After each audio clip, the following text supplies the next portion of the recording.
He made the whole world laugh, but behind that laughter was silence.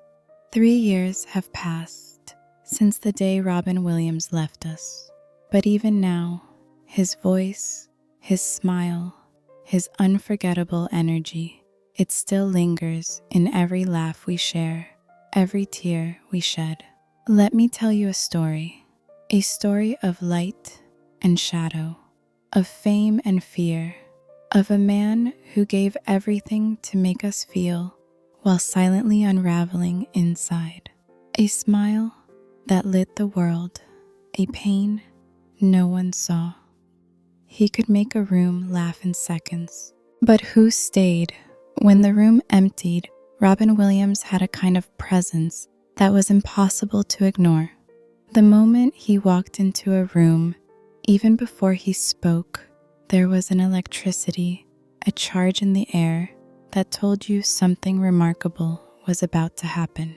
And then he would speak or move or break into a spontaneous character, and the room would explode in laughter. It was effortless. It was magic. He brought strangers together through joy. But here's the truth few could see. The man who gave so much light was often surrounded by his own darkness. Behind those bright eyes and that infectious smile was a soul grappling with pain, emotional pain, mental exhaustion, a weariness that laughter could mask but never fully heal. Like many gifted performers, Robin was attuned to the emotions of others. He could read a room like a poet reads silence, but that sensitivity came at a cost. He absorbed more than most. And when the spotlight dimmed, when the room emptied, he was left alone with thoughts that weighed heavily on his heart. This is the paradox of so many who bring light to the world. They often feel the darkness more deeply, and yet they choose again and again to step on stage, to be there for others to smile when their own world is trembling. Robin did that, not just once, but for decades, because he cared. And behind every moment of laughter he created, there were hours, days, where he wrestled with thoughts too heavy to voice. His performances were not just entertainment, they were acts of generosity, acts of bravery. He made it his mission to give joy, even when joy felt far from reach in his own heart. Many of us remember where we were the moment we heard he had passed. The world seemed quieter, dimmer. It wasn't just the loss of a comedian. It was the loss of someone who had made us feel seen in our loneliest hours, someone who had reached across a screen and made us laugh when nothing else could. Robin's gift wasn't just his timing or improvisation. It was his empathy. You could feel it in his eyes, in the way he delivered a line, in how he'd pause just long enough for truth to settle before chasing it with humor. He knew what it meant to hurt, and he used that understanding not to wallow, but to uplift. From class clown to cultural icon, he wasn't acting. He was living his truth through every role. Robin's journey didn't begin in Hollywood. It began in classrooms, at dinner tables, in moments when he realized laughter could disarm, could connect, could transform. As a child, he wasn't the loudest in the room, but he noticed things. He paid attention. And when he spoke, it was often to lift someone up, to turn a heavy moment into something bearable. That instinct became his compass. He trained at Juilliard, but what he gave to the world couldn't be taught. From the moment he appeared as the zany, irrepressible alien Mork on Mork and Mindy, the world took notice. This wasn't just comedy, it was a force of nature. He had no off switch. Every line, every gesture felt both improvised and inevitable, like he was channeling something bigger than himself. He was electric, unpredictable, and yet always authentic. But it was in his dramatic roles that we saw the full spectrum of Robin's soul. In Dead Poets Society, he was the teacher we all wished we had, passionate, vulnerable, alive. In Good Will Hunting, he was Sean Maguire, the grieving therapist who helped others while still tending to his own wounds. That performance earned him an Oscar, but more than that, it earned him a place in our hearts. Because he wasn't playing a character, he was showing us a piece of himself. Even in voice roles like the genie in Aladdin, Robin transcended the screen. He was boundless energy, yet rooted in a kind of emotional honesty that made even the silliest moments feel heartfelt. His characters weren't just funny, they were alive, they were human, and they were us. And then there were the quieter roles, like Perry in The Fisher King, a man wounded by trauma, searching for redemption in a world that felt broken. It wasn't his most famous performance, but to those who saw it, it was unforgettable. Because once again, Robin didn't just act, he revealed. He let us in. Even off screen, he carried this same energy. He would visit children's hospitals unannounced just to make kids laugh. He would stop and talk to strangers like old friends. He didn't believe in being above anyone. To him, fame was not a pedestal, but a platform to reach, to connect, to comfort. Each role was a thread in the tapestry of his truth. Some funny, some tragic, all deeply human. Through these characters, he gave voice to joy, to pain, to madness, to hope. He gave us a mirror to see ourselves more clearly. And that's why Robin wasn't just a star. He was a symbol, a reminder that comedy and tragedy are not opposites, but companions. That the heart which breaks can also heal. That the man who makes the world laugh may be the one who understands sorrow best. That day in the park, a fan's encounter. Sometimes a stranger gives you a moment you'll carry forever. She wasn't expecting to see anyone that day. It was early autumn in San Francisco, and the trees in Golden Gate Park were just starting to dress in gold. Margaret, a retired teacher in her late 70s, had come to sit on her usual bench, the one facing the pond. Her husband had passed the year before, and since then, this spot had become her sanctuary, where she came to think, to grieve, and to remember. She noticed someone walking slowly by the water hands in his pockets, head slightly bowed. It was Robin. No camera crew, no entourage, just him. He looked up, caught her eye, and offered a soft smile. Then he walked over. "Mind if I join you?" he asked. Margaret nodded, a bit startled. "Of course." They sat there in silence for a few minutes, watching the ducks glide across the water. It was a silence that didn't feel awkward, it felt shared. "You look like you've got the weight of the world on your shoulders," Robin finally said. Margaret smiled sadly. "Just missing someone." He nodded. "Me too." What followed wasn't a show. It wasn't a performance. It was a conversation between two people who had both lost something precious. He didn't crack jokes or tell stories from film sets. He asked her about her husband. He listened. And when she cried, he took her hand. They talked about love, about loss, about the strange way time slows down when someone is missing, about the empty side of the bed and the ache that doesn't quite fade. Robin shared about someone he lost, someone the world didn't know about, and Margaret felt something lift, not completely, but just enough. Before he left, he said something she never forgot. The grief doesn't go away, but sometimes when we share it, it gets a little lighter. That day in the park, Robin gave Margaret more than a moment.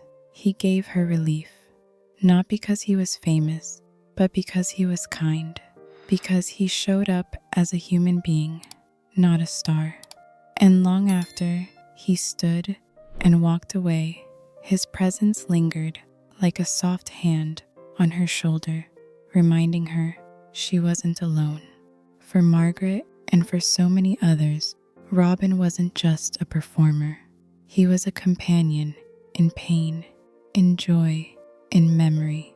And that day, in a quiet park full of falling leaves, he reminded her that connection is the greatest gift we can offer one another. The mask of humor hiding in the spotlight. He laughed the loudest when he hurt the most. To the world, Robin Williams was unstoppable. A blur of voices, characters, accents, and movement. A man seemingly born without pause. But inside, he was someone else. Someone fragile, introspective, thoughtful. Someone who often felt too much. He once said, "Comedy is acting out optimism." But behind that optimism was a man who knew despair all too well. Robin spoke openly sometimes, even jokingly, about his battles with addiction and depression. But those admissions, while brave, were often overshadowed by his laughter.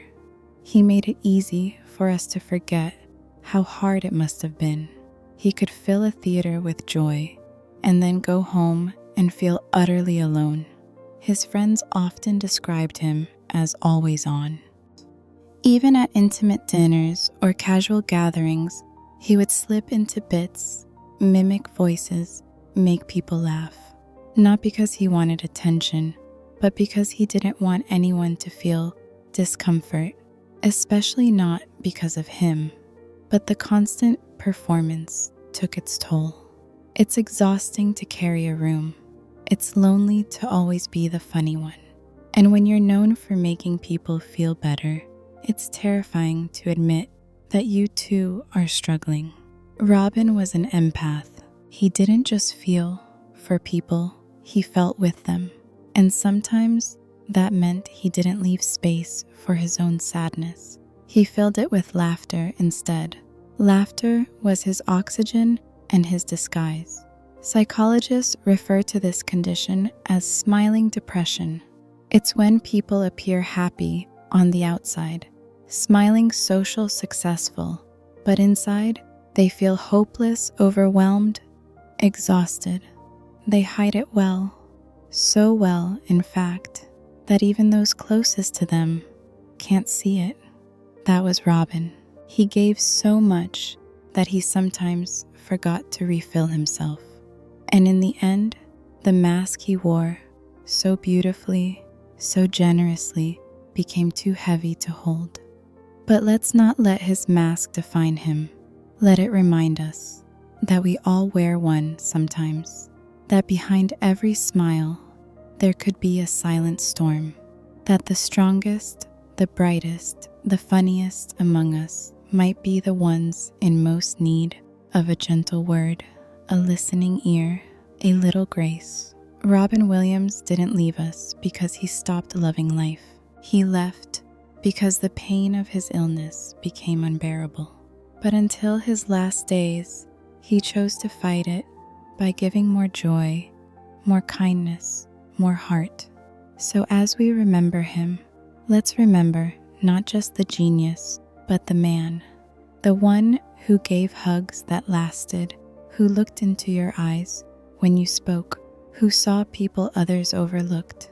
Let's remember his humanity. Smiling depression, when I'm fine, means I'm drowning.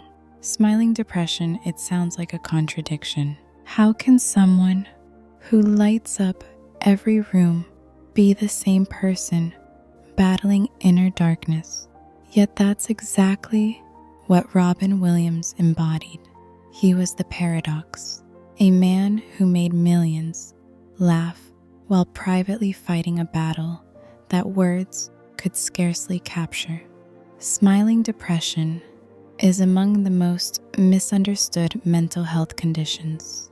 Unlike clinical depression that may be visible through withdrawal or sadness, those with smiling depression continue to function.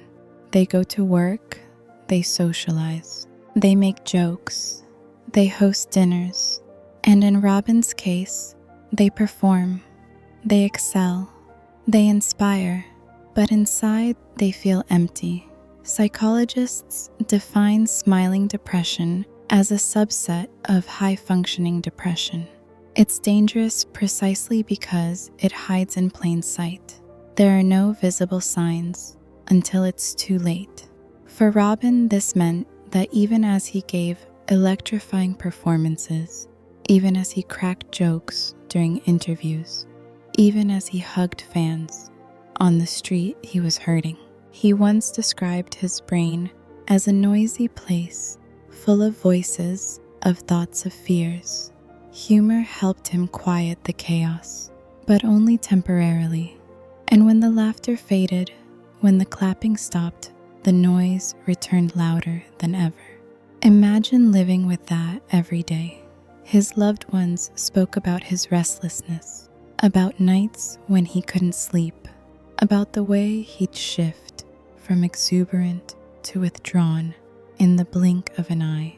They didn't always understand it, but they never doubted his love. Robin loved deeply, and maybe that's why he felt so deeply too. He carried not just his own pain, but the pain of others. He gave until there was nothing left to give. That's what smiling depression does. It tricks you into thinking you have to be okay, for everyone else's sake. The hardest part, asking for help. Robin had access to the best doctors, the best therapists, the best resources. But even with all that, he struggled to say those 3 words, I need help. Because for someone who was always the helper, the healer, the jester, it felt like failure. But it wasn't. If anything, his story teaches us that strength isn't about always being happy. It's about being real, being honest, and knowing when to lean on others. A shadow named Lewy, the final thief. It wasn't just depression that Robin was battling. After his death, an autopsy revealed he had been suffering from a devastating neurodegenerative disease, Lewy Body Dementia, LBD. It's a condition that affects thinking, memory, movement, and behavior, often misdiagnosed as Parkinson's or Alzheimer's. It causes hallucinations, confusion, anxiety, and a deep sense of disorientation. For someone like Robin, whose mind had always been his playground, his tool, his sanctuary, it was a cruel twist of fate. His wife Susan described how he changed in those final months. He grew paranoid. He couldn't remember lines. He'd freeze mid-sentence. He didn't understand what was happening to him, and no one could give him answers. Imagine the fear of losing your mind while knowing exactly what's being lost. Robin once said, "You're only given a little spark of madness. You mustn't lose it." But LBD took that spark, slowly, painfully, and left behind a man who was still full of love, but unsure of reality. He became scared of his own thoughts, unsure of what was real and what wasn't. Susan called it the terrorist inside his brain. She fought beside him, going from doctor to doctor, hoping someone could explain the nightmare they were living. But the answers came too late, and the disease progressed too fast. By the time they had a name for it, the damage had been done. And yet, through it all, Robin remained kind, gentle. He never lashed out. He never stopped loving. Even when he forgot names, even when he doubted himself, he still reached for others with tenderness. His story isn't just about illness, it's about dignity in the face of despair, about grace under unimaginable pressure, about a man who, even when his world crumbled, tried to keep others from feeling his pain. And in that, Robin showed us what true courage looks like. Jim Robin and the price of making people laugh. There's something about comedians, the great ones who make the world laugh while hiding the deepest pain. Robin wasn't alone in this. Another brilliant mind, Jim Carrey, once said, "Depression is your body saying, I don't want to be this character anymore." That quote resonates more deeply when we consider Robin's life. Jim and Robin were both comic legends, but also sensitive souls shaped by hardship. Their humor came not from endless joy, but from understanding sorrow. They weren't trying to escape the world, they were trying to understand it. Their performances weren't simply about getting laughs. They were about healing both for themselves and for others. Jim Carrey has since spoken openly about his battles with depression, taking time away from the limelight to reconnect with his sense of self. He dove into painting spirituality, self-reflection. He found a way to rebuild. Robin never had that time. His life was a whirlwind of scripts, interviews, stand-up tours, family obligations. He didn't get the space to pause and process, to ask himself, who am I without the applause? And maybe had he lived longer, he would have found that space. Maybe he would have found his own version of peace. This comparison isn't to suggest that Jim succeeded where Robin didn't. It's to remind us that every person's path with mental health is different, that two people can walk similar roads but arrive at different endings. And it teaches us that giving ourselves room to heal is not selfish, it's necessary. What's haunting is how often the funniest people are the ones in the most pain, because they understand the value of joy. They know what it's like to need a laugh to survive, and so they give that gift freely, repeatedly, even when it costs them. Robin and Jim were mirrors of this truth, but where one kept walking, the other was pulled into darkness too soon. Susan's diary, Love in the Final Days. When the world saw Robin, they saw energy with magic. But Susan, his wife, saw something else in those last days. Confusion, fear, vulnerability, and yet also love. Susan has often described Robin's final months as a series of heartbreaking contradictions. Some mornings, he would wake up with a sparkle, ready to try again. Other days, he would retreat into himself, unsure of where he was or why his mind felt like a stranger. But through it all, he held her hand. She remembers how he'd forget little things, names, faces, the plot of a movie he'd just watched, and how that forgetting terrified him. Not because of ego, but because he didn't want to lose his grip on what mattered: connection, presence, truth. She once said Robin was aware something was terribly wrong, but he didn't know it was a disease. He thought he was going crazy, and that more than anything broke him. Can you imagine that, being told by your body that something is wrong but having no name for it? Watching your mind betray you in pieces while still having enough awareness to notice what's slipping away. Susan became his anchor. She went to every appointment, held his hand during every test, reassured him when he forgot, sat with him in the quiet hours, loved him through the confusion.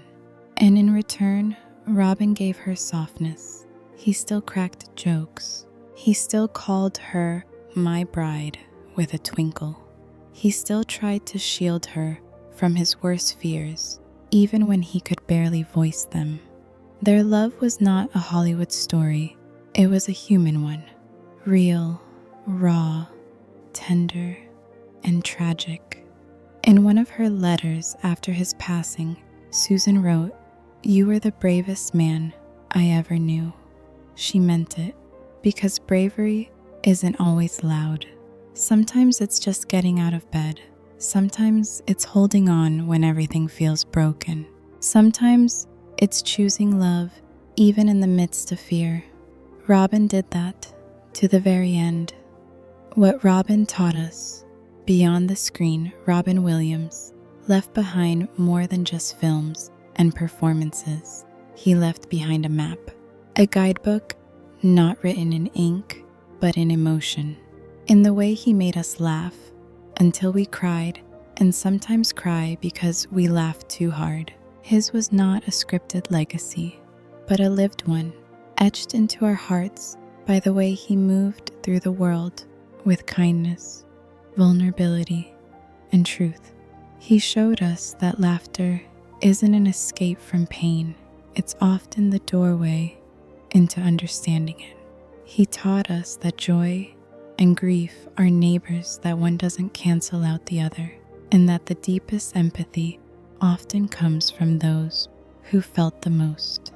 Robin reminded us to look twice, especially at the ones who seem to have it all together, because sometimes the strongest smiles hide the most fragile souls. He urged us, silently but powerfully, to ask real questions, to stay a little longer in conversations, to see people fully, not just in their laughter, but in their silence. He also helped us reframe what it means to succeed. Success in his world wasn't about fame or awards. It was about showing up for someone. It was about making a stranger feel seen. It was about choosing love again and again, even when it hurt. Through his life, Robin became a mirror. He helped us see ourselves, our fears, our hopes, our contradictions. And in doing so, he gave us permission to be human, to not have it all figured out, to fall apart sometimes, but also to find the courage to begin again. He may never have planned to be a teacher, but he became one. Not in lecture halls, but in living rooms. Not with textbooks, but with heart. His lessons weren't delivered through lectures. They were lived, and because of that, they live on. Forever funny, forever human. Robin's final gift. When Robin Williams left this world, it felt like the light dimmed a little. But as time has passed, something remarkable has happened. That light hasn't faded. It's multiplied. In every memory shared, in every quote repeated, in every moment of unexpected laughter sparked by a scene he once played. He didn't just act in movies, he moved people. He didn't just tell jokes, he touched souls. And perhaps his greatest act wasn't on a stage or a screen, but in his unwavering decision to give, even when he was empty. Robin's final gift wasn't a farewell. It was a call to action, a quiet, powerful invitation to live more openly, more kindly, more truthfully, to break the silence around mental health, to cherish the moments that seem small, to hold our loved ones a little closer, to find strength not in pretending, but in embracing the full spectrum of who we are. There are generations who will grow up never knowing him in real time, but they'll feel him in the joy of a well-timed joke, in the tenderness of a heartfelt scene, in the courage to speak up about mental health, in the simple act of choosing to be present. As we carry his memory forward, let's not only remember Robin the performer. Let's remember Robin the person, the friend, the father, the husband, the man who made it okay to be both broken and beautiful. So today and every day after, let's promise to be a little more like him, not just funny, but real, not just successful, but soulful, not just loud with our laughter, but brave with our truths. Because if there is one thing Robin taught us in the most unforgettable way, it's this: the world is brighter when we dare to be human. So what now? Now that we've looked back, remembered, and felt it all, what do we do with the legacy Robin left us? We honor it, not just in words or memorials, but in actions, by reaching out when someone's quiet, by checking in even when it seems like they're doing fine, by saying I'm not okay when we're not, and creating space for others to do the same. We keep his spirit alive in how we treat people, in how we choose empathy over judgment, connection over convenience. We allow ourselves to laugh deeply, love fiercely, and show up imperfectly. Robin Williams gave the world more than entertainment. He gave us the courage to be ourselves, the permission to feel, and the reminder that even in darkness, light exists, not always brightly, not always loudly, but steadily, faithfully. So the next time you hear a joke that warms your heart, or see a movie scene that brings tears to your eyes, think of him. Think of the man who made it okay to feel everything, and let that reminder move you to reach for someone else. Because maybe, just maybe, your kindness will be the lifeline someone else was waiting for. Thank you, Robin, for the laughter, for the honesty, for reminding us to be human.